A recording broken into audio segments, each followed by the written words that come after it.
you say that Rooney does the same thing that Drogba and Aguero do? What do you mean? In those teams?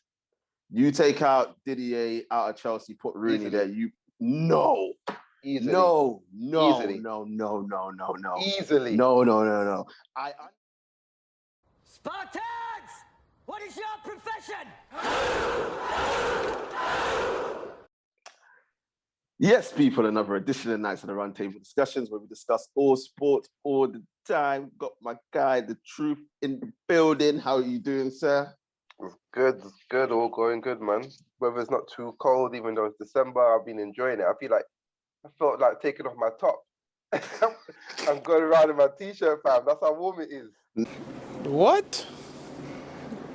Bro, what are you talking about, man? Nah, Bridget, because 2-2's the Omicron gets you, bro. Even though I already had it, apparently it bypasses everything, bro. This new African virus. I call it the African virus. KA knows what I'm talking about. I call it the African virus now.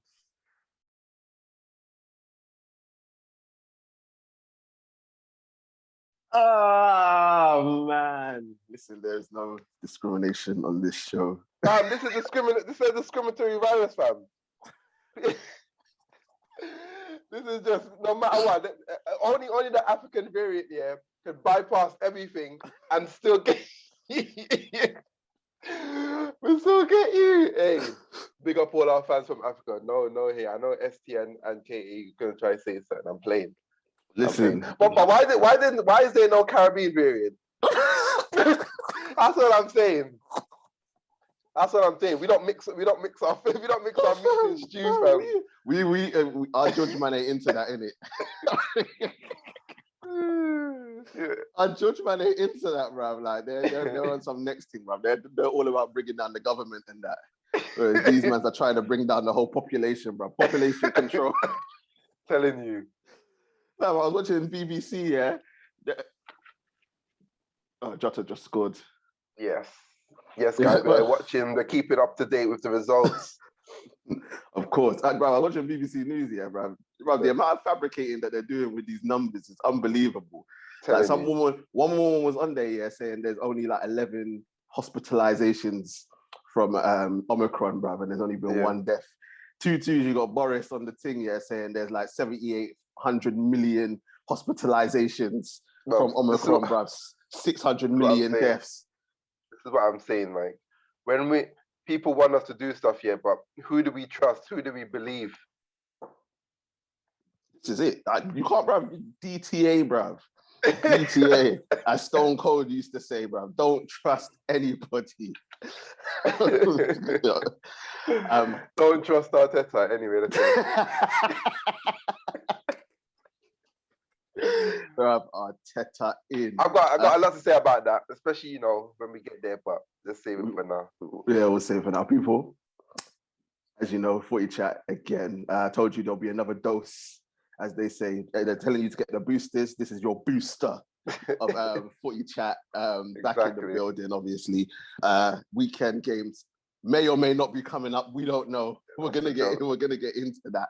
But as usual, before we start, make sure to like, share, comment, and subscribe to the channel.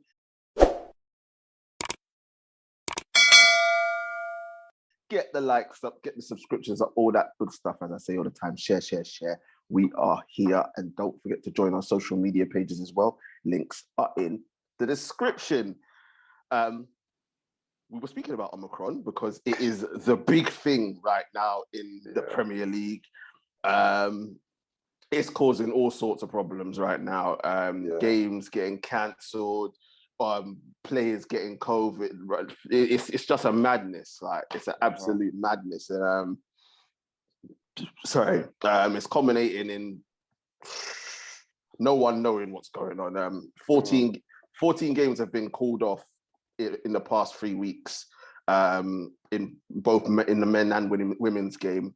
When you add the 5 Premier League games that have been called off this weekend, that goes up to 19. I think there's some other like League 1, League 2 games that are getting called off as well. Outbreaks. Well, Spurs started it. The Spurs have to be number one in something. They might as be this number one. is what happens, when you start traveling to what do you call it? Where are they traveling to? Mozambique or something for the game for the conference games. This is what happens when you start traveling to places that you never heard of. Them man, they're traveling to like Narnia and that for the Conference League, bro. It's crazy, and they brought it back, and now look, the Premier League is a mashup, bro. Spurs outbreak, United outbreak, Watford, Leicester, Brighton, QPR. It's mad right now. From what we've heard, the Premier League has said that they're going to continue games despite games getting called off. They're going to try and get as many games done as possible. Truth. I think the first question is, how has it gotten this bad so quickly? Like, as far as I'm aware, all the testing and the isolation stuff that was going on when all the games were behind closed doors was still supposed to be happening now. Obviously, I know fans are in the stadium and that, and a lot more people are coming around. But in terms of the testing, it was still supposed to be done the same as it was when we were in lockdown. Is it a case of the Premier League and the clubs became lax and now this outbreak has occurred? Or is it just that this variant, bruv, is so powerful that like it's just ripping you anything right now?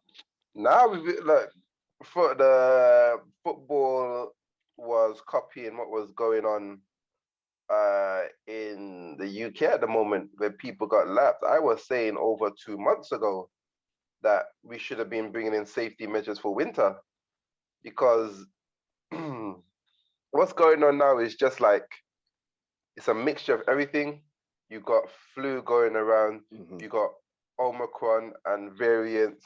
So it's just a bit of stuff going around. There's bugs going around. People's immune system are down. So it's just something expected where, all of this was just going to come. And the fact that we took no safety measures in the UK, football was no different. They got laps in their testing. I think they only went down to testing once a week. When, during COVID, it was twice a week. What else? The bubbles didn't come back. The social distancing wasn't there. They were training indoors instead of, outdoors. A lot of clubs are just doing outdoor training now. So, yeah, they got laps, and unfortunately, they have to, we have to pay for it now in terms of games being missed. So, yeah. Gosh, it's crazy. And when you sit down and think about it, right, like, it's one of them ones where it's trying to get the balance, because as we said, fans are back in the stadiums. Things were opened up again within society. So it's only natural that people are going to be like, you know what's the point? Can't bother. And especially after coming out of this lockdown, because we know deep down, Boris can't afford to lock down again, because it will destroy the economy and all the rest of it. And everyone will turn against him. His own party's turning against him right now, bruv. Man's getting bad up for raving last year during lockdown. You get me? So it's only natural that this will happen in the Premier League. But now what we're seeing is that managers are calling for circuit breaker. So they're basically calling for this weekend and the Carabao Cup fixtures to be postponed to give enough time for them to disinfect the training grounds properly, so that they are ready to go during Boxing Day. Do you agree with this? Do you think it's a good idea?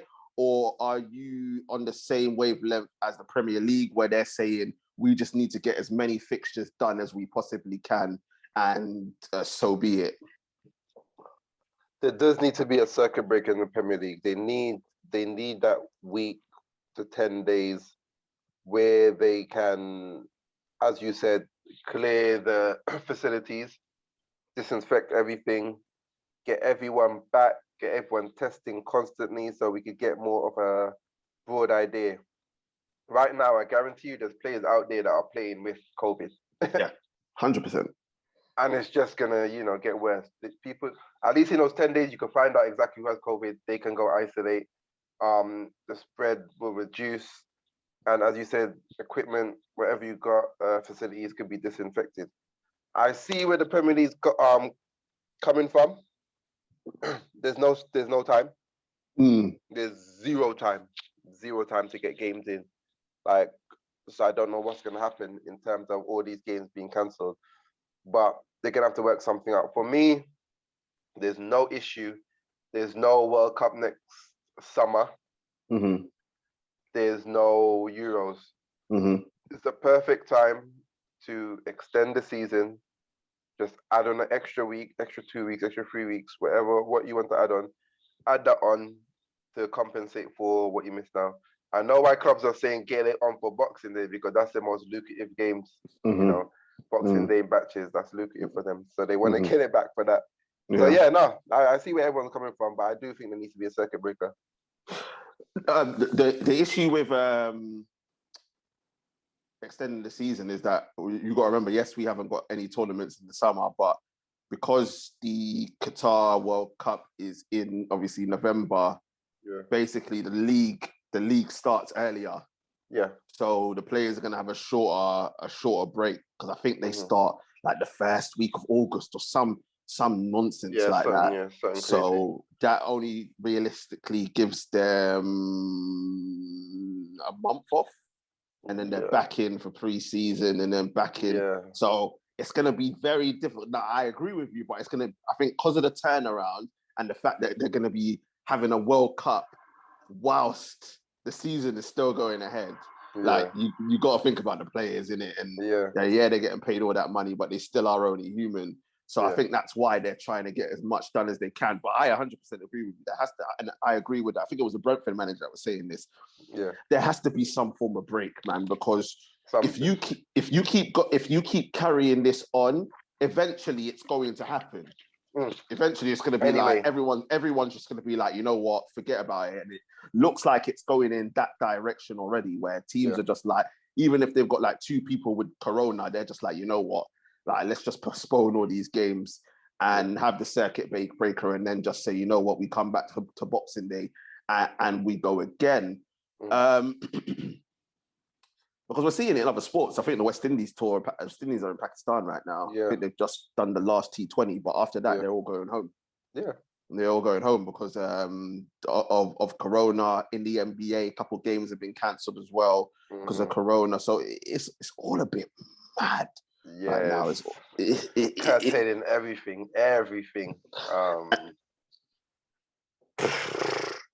It's just one of them ones where I'm just sitting here and I'm just like, what do you do? You're that, like, sort of like in the position of Bojo, even though he's an idiot, but it's one of them ones where you're damned if you do, damned if you don't. If you don't do it, then you're going to end up doing it anyway. If you do it, people are going to moan and complain. Like the couple teams that are like saying like, yeah, we're all right, we're okay, we can get through this. They're going to be like, well, why am I going to have the backlog? And obviously, as you said, where are you going to fit these games in? Teams are going to be playing like, bruv, they're going to have to play Monday, Wednesday, Friday. Yeah, you know, you guys did that last year, and it was just brutal, that schedule. I think, can't remember how much you won out of that when you had to play 3 games in like, I think it was like 3 games in like 5 days or something like that. Yeah, so but obviously that's because they stormed Old Trafford, didn't it? Yeah. Good times. But now it's crazy because when you look at it, like Spurs, bro, like Spurs are like 3 games behind everyone else. Exactly. Like, Spurs are gonna have to play 7 days a week to catch up. They're gonna have to put out their first team, second team, reserve team, kids team, and their women's team to try and make up. That's the thing, and their first team ain't even that strong, so they're gonna struggle bad boy. So look, it needs to be taken out of everyone's hands. There can't be no mystery. Just do it for me as soon as you want it done as soon as possible. I think we need to go back to the bubble in terms of footballers being back in their bubble, just for safety. And what do you think? Fans in the stadium? Fans not in the stadium?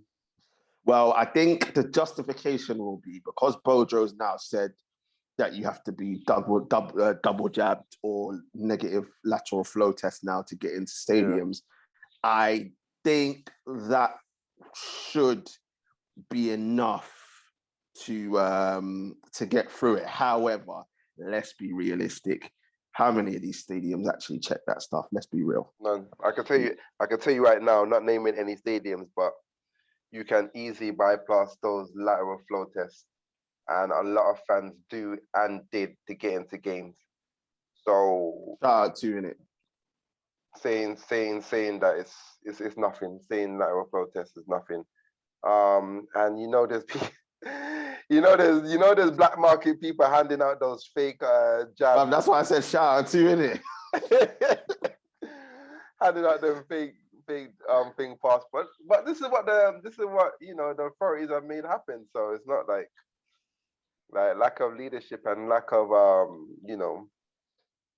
lack of responsibility has led to this stuff happening. So yeah, I'm not the guy to give the answers, to be honest, because I genuinely don't know. I just think they need to have a You're the inside man, mate. You're the inside man. But that's what I'm saying. That's what I'm saying. We don't know. We don't know. We literally don't know. We're as confused as Bojo is when he wakes up in the morning. Rob, it's crazy. So people, we don't know what football you're gonna get, to be honest. We ain't got the answers. we ain't gonna know. Just enjoy the football that you're getting now, and see what happens. I mean, listen, even if this doesn't happen, because if you look at Germany have stopped their fans going in. Really? They're playing behind closed doors. Yeah. Germany are playing behind closed doors. Yeah. I don't think is Spain. No, I don't think Spain is. But Germany definitely is.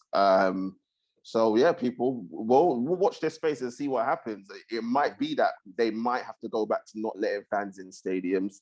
Yeah. We may have the circuit breaker. I'd rather it happen now because, to be honest, I can't deal with not having no football over the Boxing Day and New Year's. Could you imagine not having football during for 3 months was bad, but not having it in Boxing Day, that's different.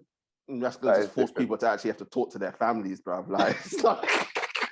That is a joke. What, 2 days in a row? Are you mad? You already have to do it Christmas Day. Like, let's not have it for Boxing Day. Boxing Day is where you're in front of the TV. I'm telling you. So authorities, you've heard it, bruv.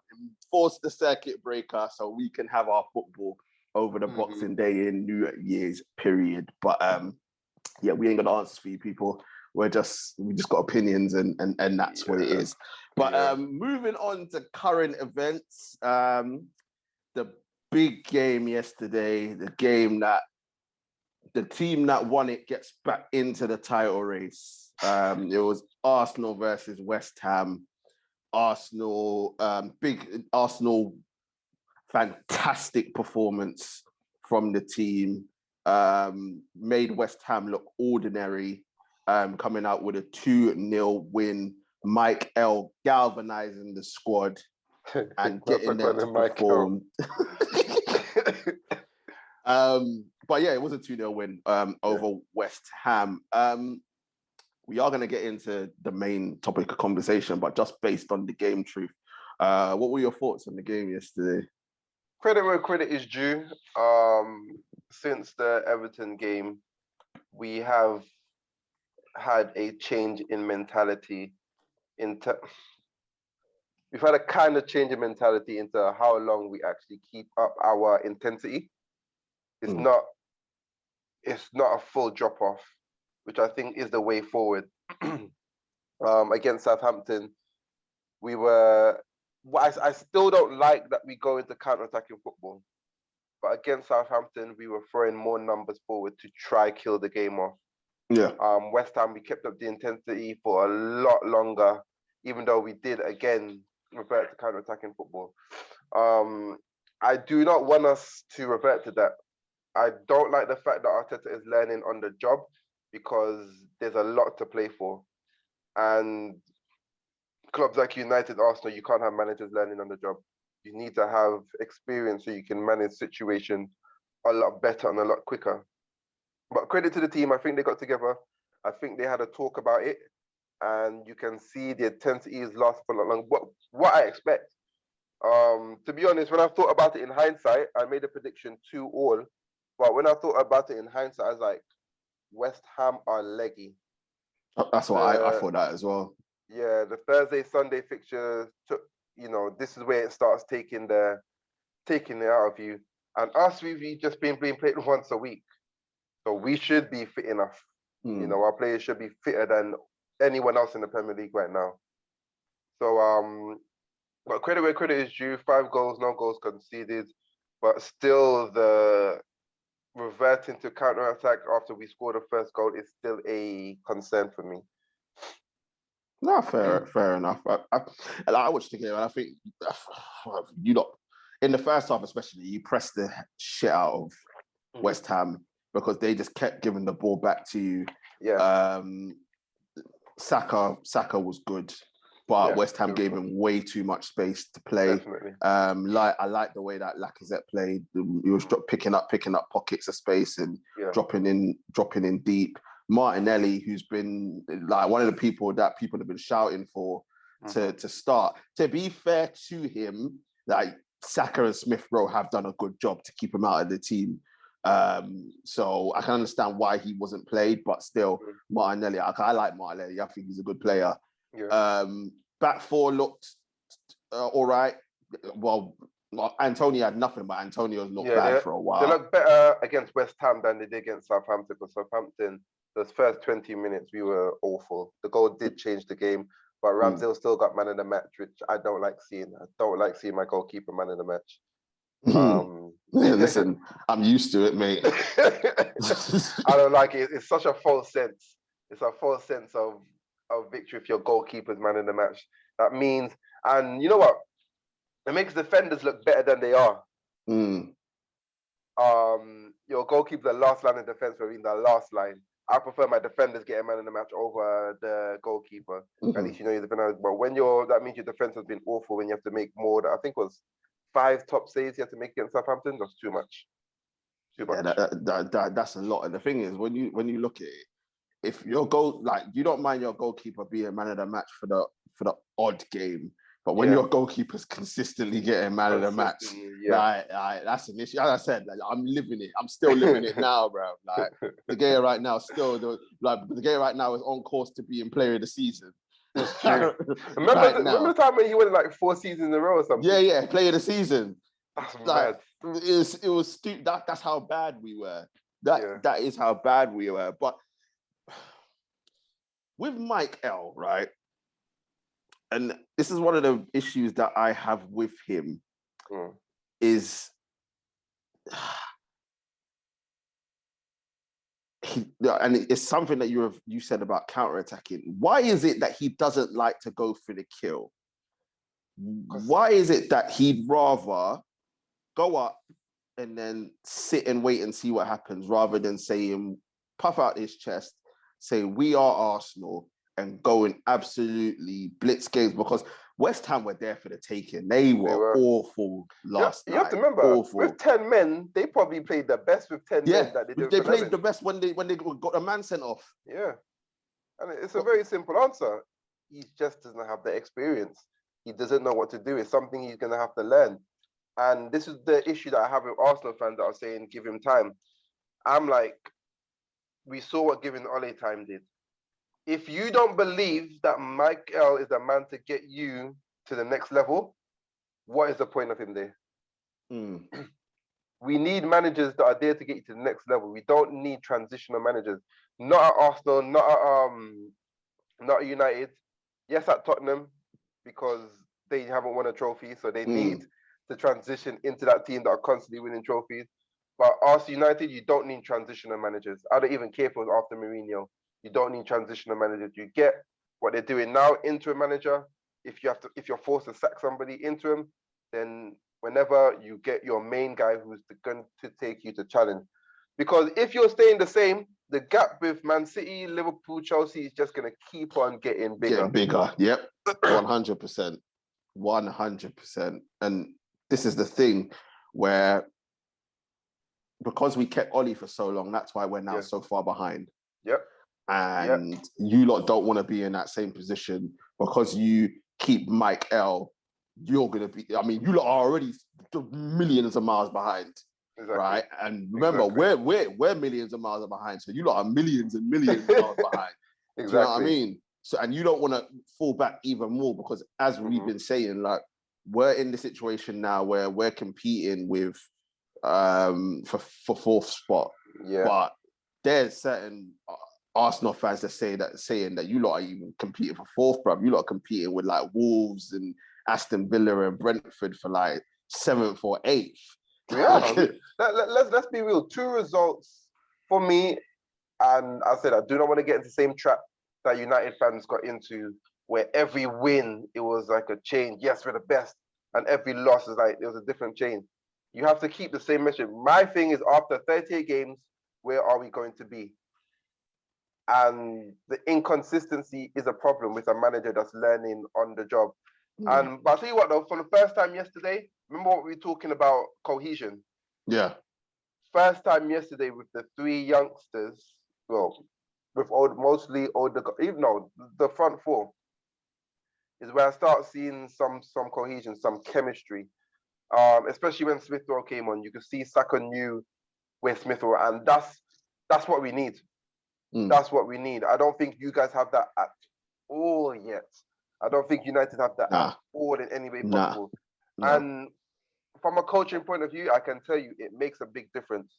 Everyone doesn't think a 0.5 of a second on the football pitch makes a massive difference. There's a difference between giving away the ball and keeping the ball. Yeah. If my player knows what I'm going to do, I don't have to spend time pointing out or facing him, making that communication. I'm just on my bike. Exactly. That's what Bruno does. That's what Bruno does. Bruno's pointing everyone to go here, there, and everywhere. As you said, like the Liverpool, everyone knows where to go. They know what to do. That's why they play so quickly. Their speed doesn't come. Everyone thinks their speed comes from their how quick they pass the ball, or how quick their speed comes from knowing what to do beforehand. Yeah, bruv. Their speed is all intelligence. That's City. City's the same thing. The speed comes. Obviously, you move the ball, but you have to know where your players are going to be, and that's basically repetition. That is patterns of play. That is a style. Exactly. So you know what you're doing. Why do people think Sterling gets so many tap-ins at the back stick? Exactly. Because of repetition and knowing where to be, because he knows that Kevin De Bruyne is going to put that ball in. It's different for us if we had a style and a pattern and we just didn't have the quality. Yeah. Like at least you know you then got the patterns, but you've got the quality, bro. We ain't got neither of that. But I think with you lot, it's just a case of getting the patterns there, because I think you have the quality to do it. Not so. Obviously, the top 3, you're going to need a lot more. But if you want to be competing for like 4th and 5th place, I think you lot do have the quality to do it. I think you'll just come up short. Yeah. Because I still think that you lot are a centre back and striker short of really. I think we're a midfielder. I would say centre back as well. I am not fully I'm not convinced on the Seaside Senderos. I'm not going to say I'm not fully convinced. I just think he needs better. If he had better protection in front of him, then yes, I'd be more assured. But in terms of him facing down, strikers, I don't think he's at that level yet where he can be confident one-on-one. Oh, you're not getting past me. Or the striker's so scared, he's got a reputation. At the moment, people like Ben White, as you said, they're probably thinking they hit Seaside Senderos.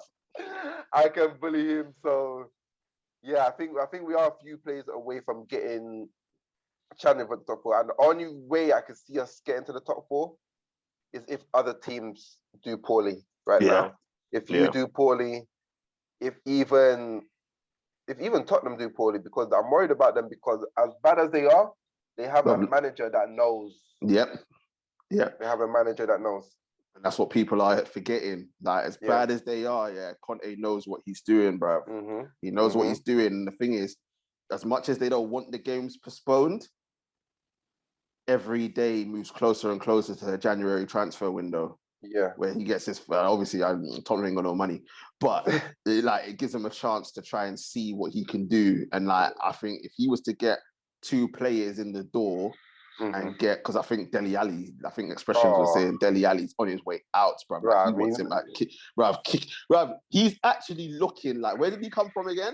MK Dons. He needs to go back there. He's looking like he looks like he's come from MK Dons, bruv. Now at this time, imagine this guy burst onto the scene. Now he actually looks like he came from MK Dons, and he shouldn't be in the Premier League. You know the trouble with Ali here is that I thought when he was young, he just had confidence and he was using youth. But the older he got, no fear. But now he's got fear of failure, and it's not coming off because I don't think he was ever that technically gifted. Nah. Don't get me wrong, he scored some nice ones, but those goals came from, you've seen worse players like David Dunn score screamers and that kind of stuff. So yeah, Ali, I expected what's going to happen to him, and his attitude just isn't there. His mentality isn't there. But but Conte. But that's the thing. This is why I say you got to focus on Conte, bro. Yeah, you got to focus on Conte because he knows how to do it. And West Ham, if West Ham were to, because they lost Ogbonna and Zuma. Zuma, yeah, two major players. Antonio can't do it by himself. He needs another strike partner. Lingard, yeah. If they're able to go recruit properly in January, I expect them to be up there challenging strongly as well. I think if they could get a centre back and a centre forward in, they'll be fine. Yeah, they'll be fine. Antonio he needs someone like Antonio right now. It's like I think he's feeling the weight of being the main man, and it's weighing down on him. So he needs someone to take the pressure off. As much as Haller didn't flourish at West Ham, and now he's banging goals for Ajax. Exactly. But at least there was still someone to take the pressure off a little bit, and he could get a rest here or there. Because as I said, Antonio, I'm not wishing any bad on him, but if you look at his track record, he's due an injury any day now. You know what I mean? So they're going to need to bring another striker in. But I think for Arsenal, I can understand with the midfielder as well. There's still work to be done, but I think that it all depends on how the manager goes about it. I think if he goes about it in the right way, you lot will have a big say on who finishes fourth. Yeah. I don't think it will be you, but I think you have a big say on who finishes there, and you'll be there or thereabouts. Just to touch on the striker thing, we didn't touch on the Aubameyang. Oh, that's where I was going. Oh, okay. That's where I was going. Like, I was going because I was about to say, I was talking to strikers. I mean, first things first, yeah. Like, when you strip a captain, you want it to be for something bad, didn't it? I know he was late, but then when you find out the reason why man was late, you're like, have a heart, Reggie. Like, man went to sort his mum out and that, and all right, fair enough, he came back late, but we all got mums out here, innit? We want to look after mumsy and that. And man comes back late, you strip him the captaincy. I know it's an accumulation, but it's just the worst one. You want him to come back because he woke up late, or man went partying and then came late, but man went to sort his mum out, unfortunately. He came back late. Now he's been stripped of the captaincy. I just want your reaction on that, of Abba being stripped. I've got many thoughts. So there's so many thoughts. Like, as you said, the reason, again, this is where the lack of experience from Arteta comes in.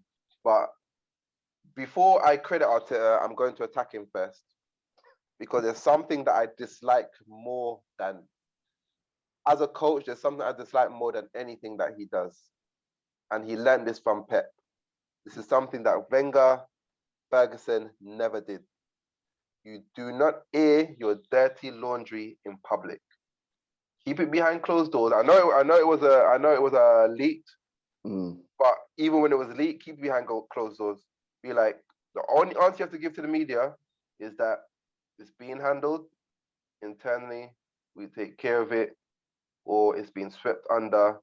Blah, blah, blah, blah. I don't like the way he throws his players underneath the bus. It's a Pep thing. Throws these players underneath the bus so the fans and public can have their opinion and take away all the attention from him. All he needs to say is that it's being taken, it's being handled. You never ever saw Ferguson, talking about this stuff. Like everyone's speculating about stuff like Stam, Van Nistelrooy, whatever. Everyone's speculating. It's only after Ferguson came with his book, people knew the facts and stuff. Wenger, no one knew what, because he protects his players. You don't let these personal stuff come out. You don't air your dirty laundry as a team, their family. Because but are we in a different time now? Are we in a different time now where obviously it was leaked? It's always this source, that source. Is it a case where Arteta can't really do that because it's going to come out anyway? So let him address it instead of all the speculation and the circus around it, because then you'll get fans that'll be like, why don't you just come out and say what happened and blah blah blah and this, that, and the other. So you get more respect from your players that way. It's not about the fans. It's not about the fans. It's about the manager and the team. If I'm on that team and I'm one of Alba's boy, I'm being like, why is this guy coming out and saying that for? Like, luckily, Alba was playing so poorly and was having such a bad effect on the team personally that I don't think it matters too much to the team. To be honest, I think he's been woeful for about a season and a half now.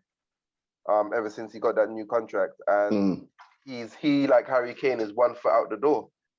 So he's lucky in that regard. But if he was ever in a better place and more popular, I just don't think you air your dirty laundry in public. But that being said, he has handled it in a practical way. He has to be punished, regardless if he's captain, regardless how much money he's on. Him being dropped was fine. Him being stripped of the captaincy, I don't know. I don't know. I don't know if you strip him of captaincy and make it public even. I just think you make someone else captain for now, see how they do. Keep Oba out of the limelight for a while and see how he does on his return. Even you remain him as club captain. Remember, it's not like he was. You could have a club captain and someone else be captain for a game. See how he does in his return, and if Lacazette or whoever turns out to be a long-term captain, keep them as captain. But this is where I said learning on the job. It's learning on the job. I don't like this learning on the job business.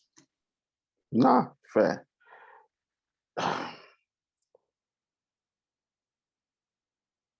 Do you think this is it for him now? Do you believe that being stripped to the captaincy, having your business been put out there, it's rumoured that Aubameyang is Arteta out. Do you think this is the last straw, and come the January transfer window, Aubameyang will be sold? Apparently, it'll be cut price to a Barcelona or to a Dortmund, going back to Dortmund or something like that, because obviously Dortmund are preparing him for Haaland to go. Is he out the door, or can he come back from this? Based on his performances, I don't think he can come back. I don't even know if I want him to come back. And for the dynamic of the team, I want it to be it. As good as he's done, he's been a good servant. I've got nothing against him. I just think we're moving in a different direction where if our team is young, we need to have a young, different striker that doesn't just rely on his pace and doesn't know what to do without his pace no more. So I would love to get a new, younger striker in, or even play Martinelli up there. Whatever, just to get the whole dynamic of the team moving in the same direction. I think we've got one of the youngest squads in the league. Let's carry on in that direction. Let's commit to that. And Oba, for me, isn't part of those plans. Isn't it going to be a problem though? Because with Abba, his goals, his experience. What goals? Got 4 goals in the league. His goals over the course of his time at the club. No, because his goals last year, he scored 10 last year. We're talking about his goals for his first 2 seasons. Yeah, exactly. That's what his goals throughout his career at the club, his experience, his know-how. Also, you've got Laka, who is in his last 6 months as well, who doesn't look like he's re-signing. Isn't that an issue that you could potentially lose those 2 strikers? If if Arsenal are to get back to challenging for top four, surely losing those two and their massive experience is a problem. And it's that same old dynamic with Arsenal where letting players' contracts run down until they're allowed to go in free. And obviously, Abba, it's a little bit different. Yeah. But losing those two, isn't that a massive problem for you lot in the short term? No. Because it's easy in this day and age to replace a 15-goal striker, 15-goal a season striker. You could do that for anybody. But in the Prem, it's a lot more difficult. No, what? We could get a Calvert-Lewin. We get a Calvert-Lewin in there. He'll bang 15 goals. You know, for us, he could probably bang 20. Oba, as much as he scored goals, I would not say him and Laka are nowhere near irreplaceable. There's nothing special to me about them where it's like, oh, we can't replace them. At this moment in time, I could place Oba with anyone at this moment in time. Probably when he was on fire, I would put him up there in the top 5 strikers that you would want to have in your team. But as of right now, and it's been 1.5 seasons, no. And Laka's never been that player. But I do like Laka's energy. I love his enthusiasm for the game. You know, you can see it. It's clear for there to see. But that's his only saving grace. Nah, I hear that. But I just think with all the youth that you're coming through with, they need leaders. And one of the things that we can see about Arsenal is there's a lack of leadership. And that's from the top all the way down to the team. So that's what I'm saying. Losing those two, as much as I understand that you can replace the goals, I think losing that experience would be a problem.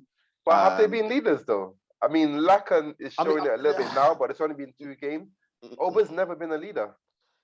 I think he's more lead by example than obviously trying to grab man by his socks and saying him to tell him to get. But this is the thing, like, if you're going to go down the youthful direction, I mean, there's no one out there. It's a different generation. And that's why I say I think it's more the experience that I think you lot would miss rather than the goals. I think you can replace the goals, but the experience and the know-how to put yourself about, get around and in them tough situations where the youngsters wouldn't have been in. I think that's what you lot will miss the most. But we'll see what happens finally. Who takes over the captaincy? I'm hearing your boy, bruv, is the #1 candidate right now. Man like Xhaka to come back and save the day, bruv. After another fantastic performance in the centre of midfield, bruv. He's coming back to say, you know what, look, I messed up. I know that I had to take time out. I had to go find myself in the mountains of Thailand, bruv. But he's back in it and he's ready, bruv. He's ready to come back and lead this team with Mike Elt's success, bruv. So who takes? It has to be Xhaka, bruv. Nah, he's not allowed, because I'm hoping Arteta will be smart enough not to pick such a controversial person to be captain. Because if it starts going wrong, you know who they're gonna point to. You know who they're gonna point to. No matter what, his performances are under scrutiny every time. And at the moment, he's giving us 6 out of 10. I need my captain to give me 7 out of 10 every game. At the moment, Xhaka is given 6 out of 10 because he's not doing anything wrong and he's playing it safe. Xhaka to me is a poor man's Jorginho. At least Jorginho reads the game a lot better. His interception numbers are up there. Even his tackling numbers have gone up there, and he's a much better passer, and he bangs penalties. Xhaka needs to start taking penalties because we've missed like 3 this season. So if he could add penalties to his game, he could get a bit closer to Jorginho still. So yeah, for me, captain is such a hard one because we've got no outstanding candidate at all. At all. Like we might as well not have a captain. That's how bad it is. We might as well not have a captain. There's no outstanding candidate. In terms of leading by example, then Kieran Tierney, but he's not fit enough. Yeah. Ramsdale, no experience. I love his enthusiasm, but you know, he's not experienced. Ben White, nope. Gabriel doesn't speak English. Fam, this is why I'm saying to you, it all points back to Xhaka, bro. Xhaka, performance-wise, and he's got a bad. He's still got some fans that are after blood every time he does something bad, like me. So there's no outstanding candidate. I say, I think me realistically, personally, you should give it to Tierney personally. yeah. But it's like, nah. Even though he leads by example, are we gonna go down the route of just having someone as a captain for the sake of it? I need my captain to be the manager on the pitch, or get across the manager's thoughts on the pitch. Tierney's just, energetic, leads by example, run through bricks walls. I need my captain to be something more. And at the moment, we just don't have that person. We just don't have that person, unfortunately. Like, for me, we don't have a captain. Let's make everyone captain. Let's have 11 captains on the pitch, because it's supposed to be 11 captains on the pitch. We've lost that through time, bro. Through time, when you had 11 captains on the pitch. Now, bro, now everyone's just looking to the sideline. Exactly. They don't know what to do. But, bro, listen, it all points back to Xhaka, bro. Xhaka, I don't want to hear that name over, near captaincy. Bro, captaincy. Xhaka will take it like Captain America, bro. Like, get the captain's armband, put the cape on, and lead Arsenal to a FA Cup, League Cup double, and 4th place in the league. You watch this space, bro. You are Mike dreaming, L at the helm, bro. You are dreaming. But swiftly moving on, we've got to talk about this man, bro. Unfortunately, Sergio Aguero has had to retire from football due to a heart condition. I think he had heart complications in the game against Alaves? I think it was against Alaves. I remember who it was. It was 1-1, and he had issues on the pitch, playing for Barcelona. And basically, I think down to the doctors and himself having to make that personal decision to retire from professional football at the age of 33. Sad loss to the game, because I still think he had a couple more years in him, play Barcelona, then probably go over to the MLS or something like that, and then back to Argentina to finish his career. That's the route it was going down. But unfortunately, he's had to retire. Big miss to the game, mate. Listen, let me just reel off some stuff. Sergio Aguero, listen, I was fuming when Fergie didn't buy him. Fuming, because that's who I wanted. Yeah. I wanted him badly. Yeah. Like, honestly. But Sergio Aguero, bro. 100 goals in 230 games for Atletico. Ridiculous. And this was what, before 23? Yeah, some madness like that. Yeah. 260 goals in 390 games for City in all competitions. That's all competitions. In the Premier League alone, it was 184 goals in 275 games. Yeah. La Liga, he got 75 goals in 179 games. 41 goals in the Champions League. 41 goals for Argentina. 4th all-time Premier League top goal scorer. Highest foreign goal scorer in the Premier League. Obviously, Man City's top goal scorer all time. Best goals to game ratio in the Premier League. Joint most goals in a game with 5. Most goals for a single club in the Premier League, because he took over on the last day. Rooney had it, and then Aguero took it over. 5 Premier League titles, 6 League Cups. He only got 1 FA Cup, you know. Oh, what? And that was what, 2019? No, 2019, yeah. Yeah, like, I was like, what? I was like, how does that work? But 1 FA Cup, 1 UEFA Cup. He won that with Atletico Madrid, so he has 1 in Europe. Yeah.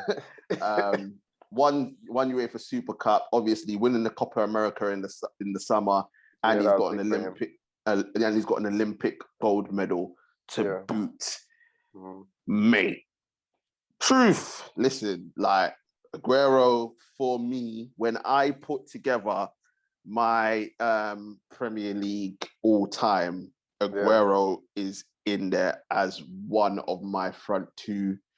You know who the other one is. Alan Shearer. Piss off. So, like, listen, this guy, like I said, I wanted him at United when he was at Atletico. Absolutely phenomenal. Truth, bruv, your thoughts on Aguero's career, bruv? Controversial opinion. Oh, piss off. Controversial opinion. You cannot disrespect Sergio Aguero. I don't want to hear about him being at Man City. Let me start off by, honouring the guy. He gave us one of the greatest Premier League moments. Obviously, not for you. Oh, mate, giving us one of the greatest. I Premier cried League that day. Was it 2012? Yeah, that 2012 goal. Yeah, 2012. Yeah. He gave one of the moments. He's been an immense goal scorer, and a lot of respect. I thought, for me, I love him as a player because as a coach, his technical ability being only 5'7", 5'8", whatever he was, has been amazing. It's not hard to succeed in the Premier League being that small. But he was gifted beyond doubt, and sad to see him retire. I'm glad that he's won so much, especially with the Argentina. I'm glad he got that Copa America with Argentina. He deserved it. So yeah. Now, in terms of a Premier League all-time great, in terms of it, I'll start off by saying he got all those goals despite not having a period of time where he was fit. This is it. Yeah, the guy was always injured and still banged all those goals. Exactly. He's got a ridiculous goal to game ratio, and the fact that he banged all those goals, having played with injuries, is immense. So respect. And for me, if he was fit for a consistent period of time, the likes of Henry, Rooney, Drogba, he would be in the upper echelons of legends for me. For me, he's a legend, Premier League legend, no doubt. But because of the money factor, I've got two different levels of legendary players. I've got those players where you've got your Henrys, your Rooneys, your Gerrard. Did I put Gerrard up there? I can't believe you're putting Rooney ahead of this guy, bro. Wait, why not? I can't believe you're putting Rooney ahead of Aguero. Why not? What do you mean, why not? Bro, you said it yourself. Over an injury-plagued Premier League campaign. I'm not playing ifs though. I'm not gonna play ifs. No, I'm not doing ifs. I'm saying over an injury-plagued career in the Premier League and the amount of goals that this guy scored, integral part of winning 5 league titles. And Rooney wasn't? Apart from... no. He was integral to... 10-11? Apart from 10-11. No. 10-11. TJ, apart from the first 3 titles was down to the chemistry between Rooney, Ronaldo. Nah, come on. And Rooney wasn't just a striker. He wasn't just a striker. And I'm putting him above there because, unfortunately, the same with Drogba, the same with Lampard, I am holding the fact that he's playing. You put Rooney above Titi. No. I have to hold it. No. I'm holding it against them. I am sorry. You cannot, for me, they financially doped. So what did United do? What? What do you mean? The 6, 7, 7, 8, 8, 9, bro. Like CR7, Tevez, all these Those players were signed. Remember, back then, United were only signing 1 player a season, and rest of those guys were coming as loans or cheap, and they got what Ronaldo was bought for what 10 mil, 10, 15 mil? Yeah, of course. And I hear These that. But teams were built. United were buying players left, right, and centre. Obviously, when we talk about Chelsea and City and the money that they spend, and remember, initially, City was spending the same amount of money that United was spending when they were building their squad. Obviously, since then, because the money's become absolutely stupid.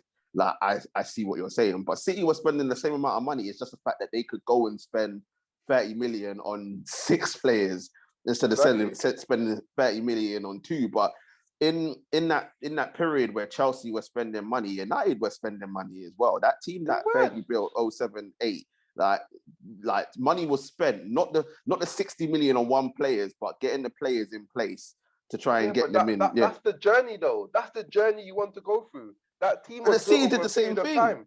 Huh? No, that's financial dope. That's like me training, for athletics. I'm training season after season. I'm getting better. All of a sudden, your boy, what's his name? What's that guy's name? Gatlin. Yeah. Your boy Gatlin, takes enough drugs that will make a horse run 10 seconds, make an elephant run 10 seconds in 100 meters. He takes enough drugs for that, and all of a sudden he comes and bangs and beats you. So this is what I'm saying. I have to hold it against him. So are you talking in terms of the fact that obviously City got the money in, and then so quickly the transformation of the team, as opposed to United obviously building their wealth? Yeah, and then okay, fair enough. I still can't believe you've got Rooney above Didier and Aguero. I'm gonna let you land. In terms of player, don't get me wrong. Aguero is a better player than Wayne Rooney. He's a better player, better striker, I should say. Because for me, I like my players to do a little bit more, but better striker than Wayne Rooney. But in terms of me, and I have to separate the two. I can't get emotionally attached. I'm not getting emotionally attached. I have to put Aguero just in that second level of legends. Your Drogbas, your Lampards, just because of the financial doping effect. Because I don't know how Aguero would have done if he went into a team like Liverpool, if he went into a team like United at that time where they were rebuilding, if he went into a team like Arsenal. That for me, I have to give more credit to that. I just have to, because I love the journey. I love the journey. My whole thing is that though, and if you were talking about now, I'd agree with you. But I think with Didier and Aguero, they were coming into these teams when they initially started this whole thing. So they had no. It's harder now. But I'm talking in terms of they weren't established. Like, they didn't have the players in pieces, so they didn't know what was going to happen. They still had to build and go through the journey to get to where they were. Yes, I think for City, it was a little bit easier, but especially for Didier and Chelsea, none of us knew what Chelsea were going to become that then. None of us. They both won the title in Chelsea won the title in their first second. Season. Aguero won it in... Did even Aguero win it in his first season? It was Aguero's first season, yeah. Yeah, that's what I'm saying. That's what I'm saying. You couldn't... No way you bring Thierry Henry. Thierry Henry didn't win the title until what? Came in 2000, till 2002. Ronaldo never won it for 3 years. 3 years. They won it 07. He came in 04. They won it for 3 years. Rooney, because these guys went through the journey of building your team, getting that chemistry, losing. But these guys had success. Whoa, Everton equalized. Oh, did they equalize? What? I saw like Mason. Who the hell is Branthwaite? Carlos Branthwaite. Remember the name. Oh my days! This defense. Bro, it's amazing, bro. Bro, it's not Braithwaite though. It's Branthwaite. So fake. He's probably from St. Kitts or something. As I said, I know it's controversial, but for me, I respect the journey, man. I'm gonna be old school like that. I respect the journey. I cannot, in my heart of hearts, as much as I love players like David Silva, who I appreciate and love, and I know if he was to be put in many other teams, he would have done the same.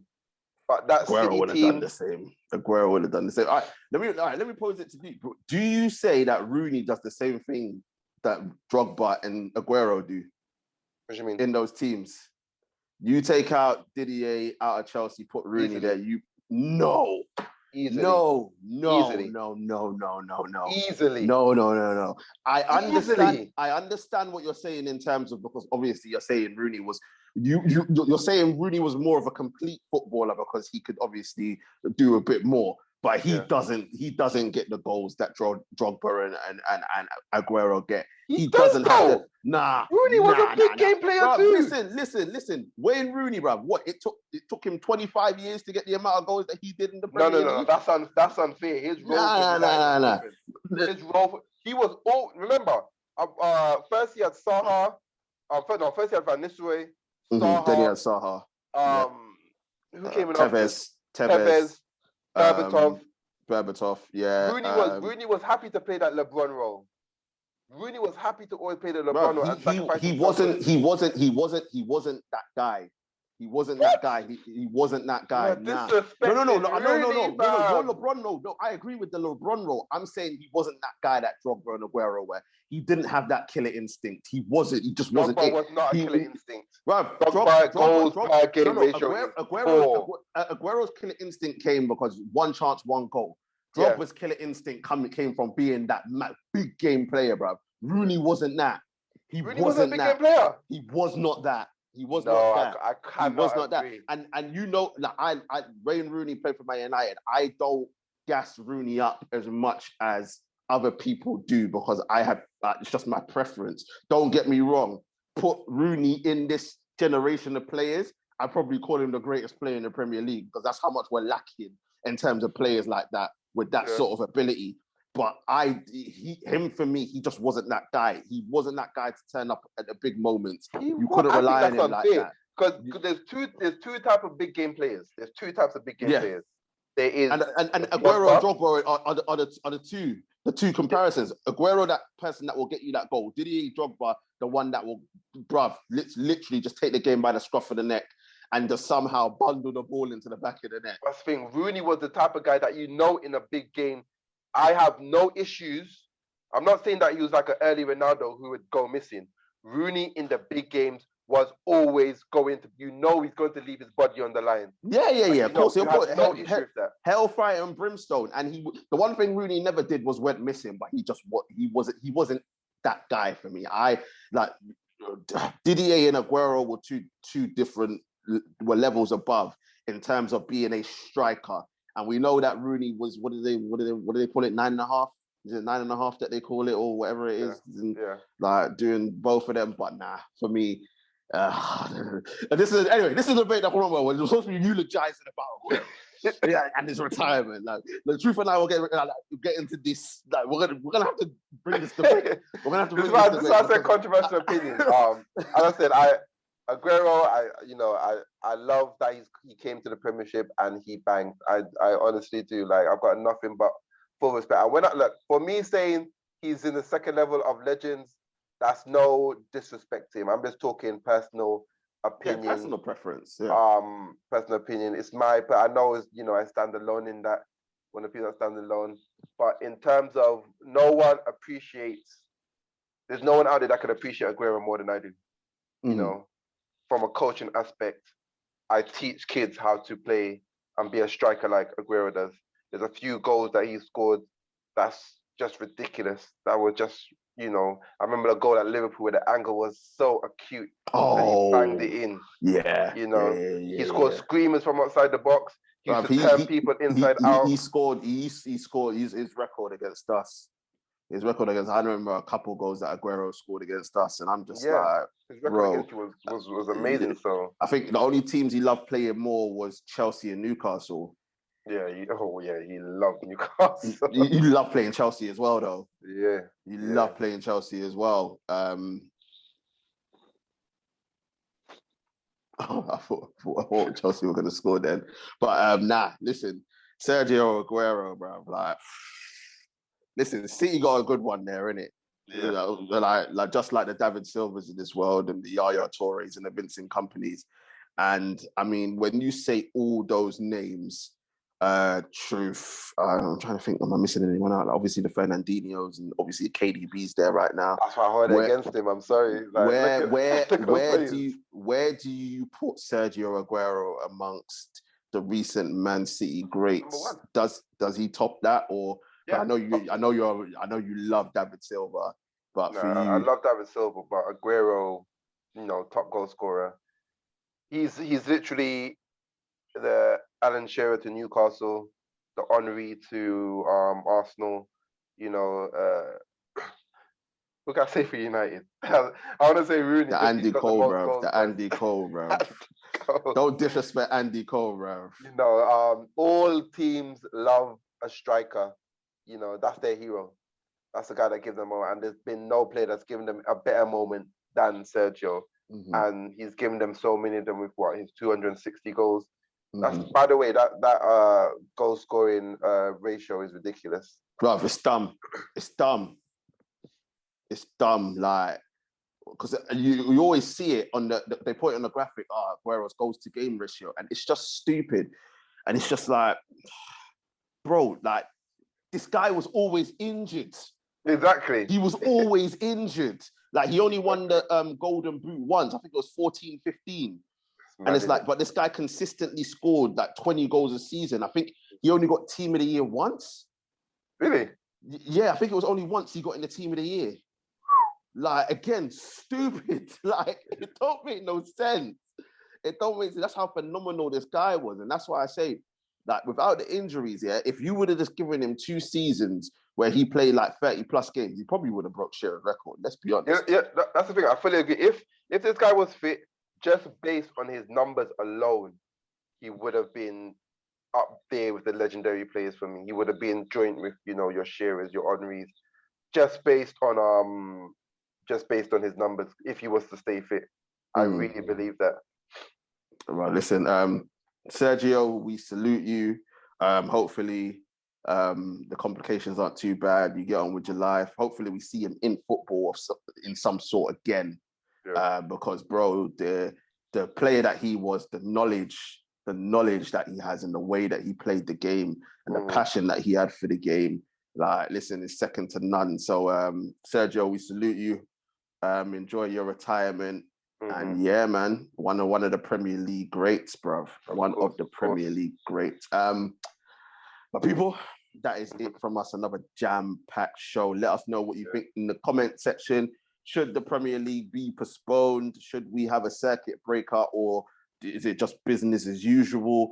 Let us know what you think about Mike L, bruv. Is he starting to turn the tide at Arsenal? Remember, he's got 5 back-to-back clean sheets at home in all competitions, right? You saw the press that he was doing against West Ham. You saw the energy. Even the truth is starting to turn. He's saying Arteta in. Are you saying Arteta in? Hey, that's not my message. This guy wasn't listening. This guy was watching football while I was saying my message. Let us know what you think about Abba. Is his time up? Is it his time to go? Is it not? Who should be the captain for Arsenal now? Is it Kieran Tierney? Is it Ramsdale? Is it the Seaside Senderos? Should Xhaka come back and save the day? I told you already. Xhaka takes the captain's armband. It's the league and FA Cup double. 4th place, back in the Champions League. Listen, Mike L, if you're listening, we are saying bring back Xhaka, bruv. Give it to him. Captain Switzerland, bruv. That's what we want. God. And obviously, people, let us know what you think about Sergio Aguero, his accolades, what he's done for the Premier League. Where do you rank him in terms of Premier League greats?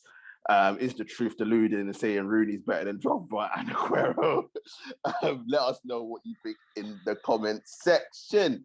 And as usual, before we leave, make sure to like, share, comment, and subscribe to the channel. Smash that like button, share, and comment. Put the comments in the comment section. We want to... You know what's mad? We totally forgot about predictions, but we can't even do it. We can't even predict. So we can't predict what game is going to be on. Fam, listen, predictions, bro. We were predicting that nothing's gonna happen this weekend. That's the prediction. The fact that the game that we had to replace United was postponed means, guys, that's like we can't predict anything going on. We can't predict anything. But I want to say thank you very much to my guy, The Truth. Thank you very much, sir, as always. Pleasure, man. People coming up. We're gonna speak to Mr. KA.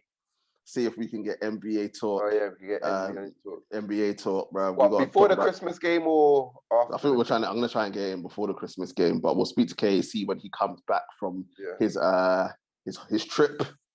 He's gone away for a little bit. I gave him some time off to spend with the family. So we'll see what happens when Mr. KA comes back. If we can't get NBA talk done, then boxing talk will take place. Yeah. We'll definitely get that done. And as I said, next week, people, it will be a Thursday for you lot, but truth, it will be on Wednesday. We will have our Christmas show. Whether or not there's going to be football is a different story. If we are in the circuit breaker, we may go back to the Wayne Rooney versus Aguero versus Didier Drogba debate. We may go back to that, but we will have some form of Christmas show for you. So that is something to look forward to. But people, stay safe out there. Yeah. Definitely. Omicron variant, this new Transformer villain is taking over our lives right now. But stay safe out there, be safe, and we shall see you very, very soon. Peace.